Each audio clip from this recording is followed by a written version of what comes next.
Welcome to next lecture. आज का जो हमारा टॉपिक है, जो कि मैंने आप लोगों से पहले डिस्कस किया था कि हमारे पास डिस्कस करने वाले थे तीन ग्रुप। जो कि पहला ग्रुप था रिलीजन का, ब्लैक बॉडी रेडिएशन स्पेक्ट्रम को एक्सप्लेन करने जा रहे थे। ठीक है, तो रिलीजन ने जो हमारे पास ब्लैक बॉडी रेडिएशन स्पेक्ट्रम को डिस्कस किया, तो वह हमारे पास लॉन्गर वेवलेंथ के लिए तो वह ठीक था एक्सपेरिमेंटल डेटा के साथ। ठीक है, लेकिन शार्टर वेवलेंथ के साथ वह जो था वह कोइंसाइड नहीं था। ठीक है, तो इसके बाद दूसरा ग्रुप आया। दूसरे ग्रुप का नाम था वेंस, और हम वेंस ला या वेंस ग्रुप कहते हैं। ठीक है, तो उन्होंने जो अपनी थ्योरी पेश की और अपनी मैथमेटिकल फॉर्म पेश किया, फार्मूला पेश किया। अकॉर्डिंग टू दैट, जब उसने उस मतलब फार्मूले से उन में वैल्यू पुट करके जो एक्सपेरिमेंटल डेटा के साथ सेटअप किया, तो वहाँ पे उनके साथ जो मतलब आ रहा था वह शार्टर वेवलेंथ के लिए करेक्ट था, मतलब coincide with the experimental data, but not correct for the longer wavelength. वो लॉन्गर वेवलेंथ के लिए एक्सेप्टेबल नहीं था। ठीक है, तो बात यहाँ पे जो तीसरा ग्रुप है, तो यहाँ से आज का टॉपिक बहुत इम्पॉर्टेंट है कि आज हम डिस्कस करने वाले हैं। और यहाँ आज जो है क्वांटम मैकेनिक्स की बर्थ कैसे हुई, तो वहाँ पे क्वांटम मैकेनिक्स की जो बर्थ है वो भी डिस्कस करने वाले हैं। ठीक है, तो प्लैंक्स ने 1900 में आया और उन्होंने अपने क्वांटम थ्योरी पेश किया। ठीक है, तो उन्होंने ये थ्योरी अनाउंस किया for black body radiation spectrum, और उन्होंने एक्सप्लेन किया the whole spectrum of black body radiation for shorter wavelength and for longer wavelength also. दोनों के लिए उन्होंने बड़े मज़े से एक्सप्लेन किया, और दोनों जो था वह कोइंसाइड था एक्सपेरिमेंटल डेटा के साथ। ठीक है, फिर उसके बाद उन्होंने ये कहा कि उन्होंने कहा कि अगर हॉट बॉडी होता है तो हॉट बॉडी से रेडिएशन एमिट होते हैं। ठीक है, और रेडिएशन किस पाम में एमिट हो रहे थे, क्योंकि वह कह रहे थे कि वह पैकेट के पाम में रेडिएशन एमिट होते हैं, और उन पैकेट को प्लैंक्स ने नाम दिया क्वांटा। ठीक है, क्योंकि ये क्वांटा की पाम में हमारे पास जो है रेडिएशन इससे एमिट होती है। और फिर आगे उन्होंने ये कहा कि ये जो एनर्जी है ये डिस्क्रीट होता है, ये कंटिन्यूसली नहीं होता। तो अकॉर्डिंग टू दैट उन्होंने ये कहा कि एनर्जी जो डिस्क्रीट होती है, तो उन्होंने ये कहा यहाँ पे कि the energy of each quanta, जो हम क्वांटा की बात कर रहे थे, क्वांटा की जो एनर्जी है वो ये बात कर रहे थे कि the energy of each quanta is directly proportional to the frequency of the radiation. उन्होंने ये कहा कि एनर्जी जो उनके पास है वो हर एक क्वांटा को डायरेक्टली प्रोपोर्शनल है। ठीक है, जो फ्रिक्वेंसी ऑफ द रेडिएशन है। ठीक है, यहाँ पे बात ये, प्लैंक्स जो था वो साइंटिस्ट था, और कामा इसका मतलब है उनकी अपनी थ्योरी थी, लेकिन प्लैंक्स उन्होंने जो साइंटिस्ट का नाम है क्वांटम, इस थ्योरी को क्वांटम का नाम क्यों दिया, अकॉर्डिंग टू पैकेट की पाम में रेडिएशन एमिट होता है। उन्होंने कहा हॉट ऑब्जेक्ट से, हॉट बॉडी से, तो उन्होंने उसको क्वांटा का नाम दिया था, तो इसलिए क्वांटम थी, और एक थ्योरी थी तो इसलिए थ्योरी का नाम दिया। ठीक है, तो यहाँ पे वो ये कह रहे थे कि जो उनके पास है energy of each quanta is directly proportional to the frequency of the radiation. वो ये कह रहे थे कि E is directly proportional to F. ठीक है, क्योंकि ये फ्रीक्वेंसी ऑफ द रेडिएशन है, ये एनर्जी ऑफ ईच क्वांटा है। ठीक है, if F is the frequency of the radiation, अगर ये एफ जो है ये रेडिएशन की फ्रीक्वेंसी है, then the energy of each quanta is, तो इस पाम में हम मैथमेटिकल लिखते हैं। अब यहाँ पे एक और पाम है, E is directly proportional to mu, क्योंकि न्यू वर्जन में ज़्यादातर बुक में यहाँ पे एफ़ की जगह म्यू लिखा होता है, ये वी नहीं है, वेलोसिटी नहीं है। ठीक है, तो यहाँ पे म्यू लिखा होता है, तो आप लोगों ने कंफ्यूज नहीं होना, एफ़ और mu is the same thing. ठीक है, तो यहाँ पे प्रोपोर्शनलिटी को हटाते हैं, और यहाँ पे हम कांस्टेंट लगाते हैं। यहाँ पे कांस्टेंट हम एच लगाते हैं और म्यू लगाते हैं। म्यू अपनी जगह पे आ गया। ठीक है, एच जो है, एच क्या है, एच यहाँ पे प्लैंक्स कांस्टेंट है। ठीक है, प्लैंक्स साइंटिस्ट था, उन्होंने जो पेश किया कि ये प्लैंक कांस्टेंट है। ठीक है, तो इस प्लैंक कांस्टेंट की जो उसके पास, ये तो प्लैंक कांस्टेंट है, अब इस प्लैंक कांस्टेंट की वैल्यू क्या है, 6.63 मल्टीप्लाई 10⁻⁻34, क्योंकि एनर्जी है तो जॉल और टाइम के साथ सेकंड, तो ये इसकी वैल्यू है। ठीक है। अब हम यहाँ पे जो है म्यू ओवर एफ, अगर आप इस फार्मूले के इस मेथड से लिखते हो दोनों में, ठीक है, कोई मतलब इस ये formula number 1 equation, number 2 equation is same, F की जगह म्यू लिखते हैं। ठीक है। तो यहाँ पे हम उसको आगे भी डिस्कस कर सकते हैं, तो उसको थोड़ा आगे डिस्कस करते हैं, फिर इसके बाद जो है मैं आप Planck's carry out the following assumption, जो उन्होंने कुछ एजम्पशन दिए थे वो हमारे पास जो है, इसमें सबसे पहले उन्होंने ये कहा, उन्होंने इज्यूम किया। ठीक है। तो पहला एजम्पशन उनका ये था, each atom of the walls of the cavity behave like a tiny electromagnetic oscillator. उन्होंने ये कहा कि हर एक एटम, आप जो वाल कैविटी के जो वाल होते हैं, इस वाल के हर एक एटम जो है वो like a tiny electromagnetic oscillator की फॉर्म में होते हैं। ठीक है। Like a tiny electromagnetic oscillator. ठीक है। और उन्होंने ये कहा दीज ऑसिलेटर, उन्होंने कहा these oscillator can emit and absorb electromagnetic waves.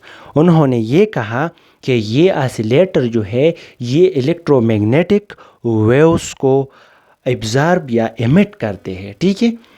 दूसरा एजम्पशन वेरी इंटरेस्टिंग, वो ये कह रहे थे an oscillator can have energy given by, उन्होंने ये कहा कि उनके पास ऑसिलेटर है और इसकी जो एनर्जी है वह ये है, E is equal to NHF, जो कि यहाँ पे H प्लैंक्स कांस्टेंट है, F is the frequency, N is the quantum number, यहाँ पे क्वांटम नंबर है और ये इंटीग्रल मल्टीपल है, 1 2 3 4 एंड सो ऑन। ठीक है। तो यहाँ पे n जो है ये इंटीग्रल मल्टीपल है, ये क्वांटम नंबर है। ठीक है। यहाँ पे ये जो है, क्योंकि एनर्जी जो है पैकेट की फॉर्म में होता है, क्वांटा की फॉर्म में होता है, तो यहाँ पे 1 2 3 क्योंकि हमारे पास पैकेट होते हैं, या 1 होता है या 2 पैकेट होगा या 3 होगा या 100 होगा, लेकिन ये पैकेट की फॉर्म में होगा। तो ये पैकेट की फॉर्म में होगा, तो यहाँ पे उन्होंने ऐड किया, ये इंटीग्रल मल्टीपल है, इसकी जो है वैल्यूज़ हमारे पास ये है। ठीक है। नंबर तीसरी एजम्पशन, ये कह रहे हैं कि an oscillator does not radiate energy continuously. वो ये कह रहे थे कि जो ऑसिलेटर है वो एनर्जी कंटिन्यूसली रेडिएट नहीं करता, जो कि बाकी दो साइंटिस्ट के जो ग्रुपों ने कहा वो क्लासिकल उन्होंने लिया था, और वो ये कह रहे थे कि जो एनर्जी है वो कंटिन्यूसली रेडिएट होगा। लेकिन यहाँ पे ये बात कर रहे थे कि जो एनर्जी है ये कंटिन्यूसली नहीं होगी रेडिएट। ठीक है। और इसकी जो थ्योरी कोइंसाइड होती है अकॉर्डिंग टू दिस पॉइंट, कि उन्होंने कहा energy is not radiate continuously. This is the very important point in his theory and his assumption। ठीक है। It emit energy in the form of quanta, उन्होंने ये कहा कि ये एनर्जी को एमिट करता है in the form of quanta rather than continuously. Continuously ये नहीं होता, ये फॉर्म ऑफ क्वांटा में, क्वांटम की फॉर्म में ये एनर्जी जो है वो रेडिएट करता है, ये क्वांटम नंबर्स है इसकी form. Change from one state to another, अगर उनके पास स्टेट चेंज करते हैं, एक ऑसिलेटर होता है और ये ऑसिलेटर जो है टाइनी में इलेक्ट्रोमैग्नेटिक ऑसिलेटर अगर एक स्टेट से दूसरे स्टेट में चले जाते हैं तो वह एनर्जी रेडिएट करता है in the form of quanta. This is very important assumption. ठीक है। Number fourth assumption, and this is the last assumption of Planck's quantum theory, as long as an oscillator remain in one of his quanta state. क्या कह रहे हैं कि उनके पास जो है ऑसिलेटर है वह रिमेन इन क्वांटाइज स्टेट, वो एक ही स्टेट में है, ठीक है, क्योंकि वह स्टेट चेंज नहीं कर रहा, वो स्टेशनरी है, ठीक है।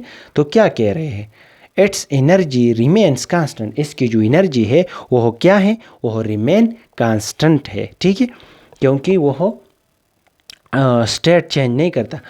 Quantum theory of the Planck's, उन्होंने जो इजम्पशन लिए थे, इस इजम्पशन को उन्होंने यूज़ किया और इस इजम्पशन के कारण उन्होंने distribution of black body radiation spectrum को एक्सप्लेन करने के लिए एक फार्मूला डिराइव किया, और वह फार्मूला ये है, E wavelength is equal to 8 pi over wavelength की power 4 H F divided by exponential की power H F divided by K T. तो वह ये कह रहे थे कि ये फार्मूला उन्होंने इस एजम्पशन से लिया। यहाँ पे ई वेवलेंथ जो है ये उनके पास एनर्जी ऑफ वेवलेंथ, जो कि मैंने पहले आप लोगों के साथ डिस्कस किया था, वो ये था, ठीक है। यहाँ पे ये बात कर रहे हैं 8 पाई कांस्टेंट है और ये वेवलेंथ है, एच जो है प्लैंक कांस्टेंट है, ए फ्रीक्वेंसी है, ई एक्सपोनेंशियल है, इसके अपने वैल्यू होते हैं 2.71, ठीक है। तो इस फार्मूले के अकॉर्डिंग उन्होंने ये कहा कि ये फार्मूला उन्होंने यूज़ किया, और ये जो फार्मूला है ये कोइंसाइड था विद एक्सपेरिमेंटल डेटा पर लॉन्गर वेवलेंथ पर शॉर्टर वेवलेंथ, मतलब कि दोनों वेवलेंथों के लिए उन्होंने बड़े मज़े से इस फार्मूले से उस ग्राफ को एक्सप्लेन किया, ब्लैक बॉडी रेडिएशन स्पेक्ट्रम को, ठीक है। आइए आपको मैं वो ग्राफ दिखाता हूँ। ग्राफ जो था वो हमारे पास ये है, ठीक है। जो कि पहला ग्रुप था रिले जीन्स, उन्होंने जो ग्राफ प्लॉट किया था थ्योरेटिकल कर्व से विद एक्सपेरिमेंटल डेटा, जो उसका एग्जैक्ट एक्सपेरिमेंटल डेटा ये ब्लैक जो आपको नज़र आता है ये है, ठीक है। लेकिन यहाँ पे बात ये है कि जो रिले जीन्स ने ला पेश किया और अपने ला के कारण उन्होंने जो फार्मूला किया और फिर इसको अपने एक्सपेरिमेंटल डेटा के साथ कंपेयर किया, तो यहाँ पे ये उसके पास कर्व आ रहा था, ये जो डॉटेड लाइंस में है। और इससे दूसरा ग्रुप जो था वेंस, उन्होंने जो किया वो इस डॉटेड लाइन जो आपको नज़र आते कंपेयर किया एक्सपेरिमेंटल डेटा के साथ, तो वह ये पा रहा था। लेकिन वो कम्प्लीटली ब्लैक बॉडी स्पेक्ट्रम को डिस्कस करने में नाकाम हुए। प्लैंक्स आया, प्लैंक्स ने जो अपने थ्योरी पेश की, प्लैंक्स क्वांटम थ्योरी, और उन्होंने जो मैथमेटिकल फार्मूला पेश किया, अकॉर्डिंग टू दैट वह ये प्लैंक्स का ला था, ये जो ब्लैक आपको नज़र आता है, और ये एक्सपेरिमेंटल डेटा भी करो भी था, ठीक है। ये एक्सपेरिमेंटल डेटा के साथ बिल्कुल एग्जैक्ट कंपेयर था। इसका मतलब ये है कि क्लासिकल फिजिक्स की फ्लेजर हुई, क्लासिकल फिजिक्स फेल हुआ। तो क्लासिकल फिजिक्स के फ्लेजर की सबसे बड़ी वजह हमारे पास जो थी वह ये था कि वहाँ पे एनर्जी वो कंटिन्यूसली ले रहे थे, और यहाँ पे उन्होंने एनर्जी को क्वांटाइज लिया, क्योंकि पैकेट की फॉर्म में ये रेडिएट होता है। तो यहाँ से क्वांटम मैकेनिक्स की बर्थ हुई। तो यहाँ पे हम डिस्कस करने वाले हैं अब, क्योंकि हमने प्लैंक्स क्वांटम थ्योरी को बिल्कुल एग्जैक्टली एक्सप्लेन किया, लेकिन अब जो हम कर रहे हैं वह importance of Planck quantum theory क्या थी, ठीक है। क्योंकि प्लैंक्स ने जो थ्योरी पेश की, अब इसकी इम्पोर्टेंस क्या है, और ये इम्पोर्टेंस बहुत अहमियत रखती है, इसलिए मैं कहता हूँ कि इसकी अहमियत क्या है। सबसे पहले ये कहता है कि प्लैंक क्वांटम थ्योरी जो है वह बर्थ ऑफ क्वांटम मैकेनिक्स उन्होंने किया, क्योंकि according to Planck's quantum theory ये क्वांटम मैकेनिक्स की बर्थ हुई है, ठीक है। और इसकी सबसे जो सक्सेशल पॉइंट है वह बर्थ ऑफ क्वांटम मैकेनिक्स में है, ठीक है। फिर दूसरा जो इम्पोर्टेंट पॉइंट है वो ये है कि आइंस्टाइन ने इस प्लैंक क्वांटम थ्योरी को यूज़ किया for explanation photo electric effect. 1905 में उन्होंने फोटो इलेक्ट्रो इफेक्ट जो है वो उसको फोटो इलेक्ट्रिक इफेक्ट को एक्सप्लेन करने जा रहे थे 1905 में, और उन्होंने सबसे पहले यूज़ किया क्वांटम थ्योरी का, और ये प्लैंक क्वांटम थ्योरी का। तीसरी जो इम्पोर्टेंट रिज़ल्ट है या हम इम्पोर्टेंस कहते हैं वो ये है कि क्वांटम थ्योरी जो है वह अप्लाई होता है for explanation of plane spectrum of hydrogen atom को, ठीक है।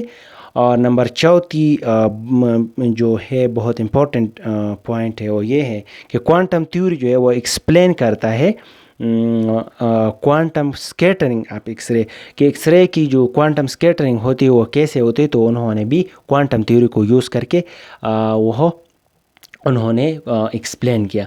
नंबर 5वीं पॉइंट और लास्ट पॉइंट ये है, quantum theory gives the right explanation of Heisenberg uncertainty principle. क्योंकि क्वांटम थ्योरी जो था उन्होंने हाइजेनबर्ग अनसर्टिनिटी प्रिंसिपल को राइट एक्सप्लेनेशन दिया और इसके अकॉर्डिंग उन्होंने ग्रेट चेंज लाया, बड़ा चेंज हुआ, ग्रेट चेंज हुआ डेवलपमेंट इन फिज़िक्स में, बहुत बड़ा चेंज हुआ।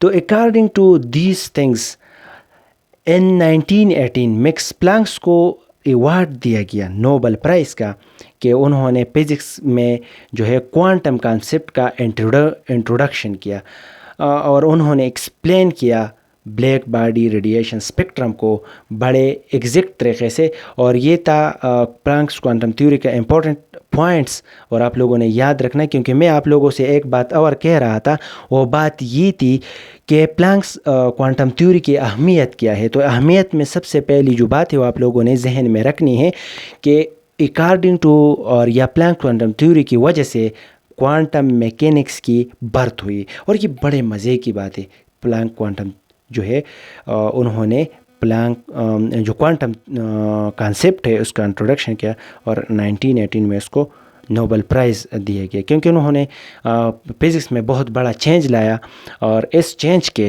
अकॉर्डिंग उनको नोबेल प्राइज़ मिली। और सबसे जो इम्पोर्टेंट पॉइंट ये है कि क्लासिकली जो एनर्जी ले रहे थे वो कंटिन्यूसली ले रहे थे। और यहाँ पे जो क्वांटम का मतलब है क्या, मैंने आप लोगों से बिल्कुल एग्जैक्ट तरीके से डिस्कस किया। पैकेट की पाम में रेडिएशन एमिट होती है और इस पैकेट का नाम दिया क्वांटा। तो ये था आज का लेक्चर, ये बहुत इम्पॉर्टेंट था। Thank you for watching.